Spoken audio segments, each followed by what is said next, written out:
नमस्कार मित्रांनो, P M किसान सन्मान निधी योजनेचा धर्तीवरती राज्यावरती राबवली जाणारी एक महत्त्वाची अशी योजना म्हणजे नमो शेतकरी महासन्मान निधी योजना.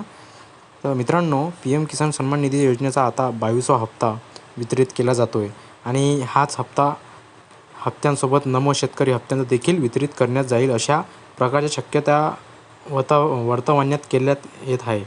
मित्रांनो, नमो शेतकऱ्यांचे महासन्मान निधी योजनेचा राज्य शासनाच्या माध्यमातून 2 हप्ते वितरित करणे बाकी आहे. 8वा हप्ता आणि 9वा हप्ता. अद्याप शेतकरी हप्त्यांची प्रतिशक्ती आणि अशाच या प्रतिशक्ती असलेल्या शेतकऱ्यांसाठी एक अतिशय दिलासादायक असा अपडेट आपण आज ह्या व्हिडिओमध्ये घेऊन आलो आहोत. अशाच नवीन व्हिडिओसाठी आमच्या चॅनलला सबस्क्राईब करून ठेवा. मित्रांनो, तुम्ही पाहू शकता की नमो शेतकरी महासन्मान निधी योजनेचा पुढील हप्ते वितरित करण्याचा मार्ग आता मोकळा झाला आहे. मित्रांनो, नमो शेतकरी महासन्मान निधी योजनेचा हप्ता नोव्हेंबरपासून वितरित करण्याचे एक तांत्रिक अडचण होती.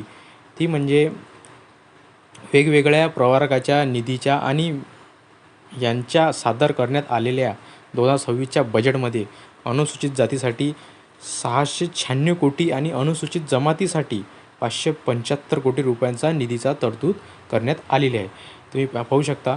आणि याच निधीचा आता एक वितरण करण्यासाठी राज्य शासनाच्या माध्यमातून अनुसूचित जाती प्रवर्गासाठी एक स्वतंत्र लेखाशीर्ष आणि अनुसूचित जमाती प्रवर्गासाठी एक स्वतंत्र लेखाशीर्ष निर्मिती करण्यासाठी आज 9 मार्च तुम्ही पाहू शकता मित्रांनो, 9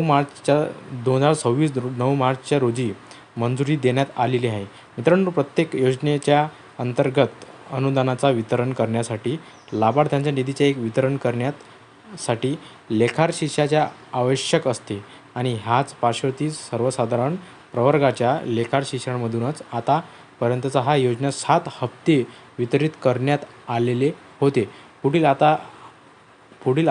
हप्ते वितरित करण्यासाठी या तिन्ही लेखाशीर्षाचा स्वतंत्रपणे वापर केला जाणार आहे आणि यांच्यामध्ये आता ही लेखाशीर्षाची निर्मिती करण्यात आलेली आहे. मित्रांनो, लवकरच या लेखाशीर्षाच्या माध्यमातून या योजनेच्या 8व्या व 9व्या हप्त्यांची वितरणीकरणाकरिता निधीचं वितरण केले जाईल. त्यांच्या GR निर्गमित केलेला जाईल आणि राज्य शासनाच्या माध्यमातून या हप्त्याची वितरण केले जाणार आहे. आता 8वा हप्ता वितरित केला जातो आहे का की 8वा 9वा हप्ता एकत्रित वितरित केला जातो आहे, यांच्याबद्दलची अपडेट लवकरच आम्ही आमच्या चॅनलवर घेऊन येणार आहे आणि विभागाच्या माध्यमातून दिलेली जाईल आणि हप्ता 13 मार्चला पी एम किसानच्या हप्त्याबरोबर वितरित केला जाणार आहे का यांच्याबद्दलची माहिती देखील समोर येईल.